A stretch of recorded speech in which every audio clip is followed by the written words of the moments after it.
Well, let me give you a better idea of what I was talking about. Okay, it's like taking said head gasket, right? I didn't use that one because I didn't like the, I don't know, the material just didn't look right for it. Sorry about that.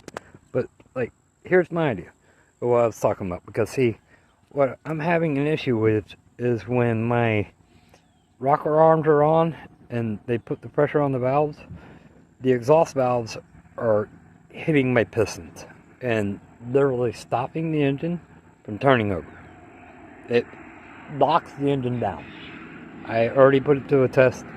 I know that's by basically turning it almost 180 degrees and watching the valves. And as, like, when I was going backwards, the number one valve was, as it was being compressed down, as it got fully compressed down, is when the piston would hit it and the engine would no longer move. And it was the same way in the opposite direction as number three was being pushed down. As it got fully compressed, it would hit the top of the piston and stop the motor, and the motor would not go past that. So this was what popped into my head as I was trying to figure out, how would you solve a solution like this? Because I put like $475 into this head.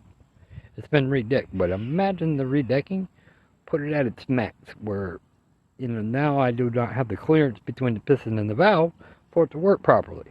And it's binding up. And that's a bad situation.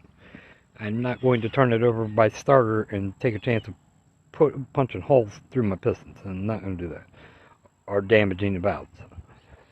That's why I tested it first to actually make sure I wasn't having any binding issues. Where I actually tried to start it, and this is the issue I found.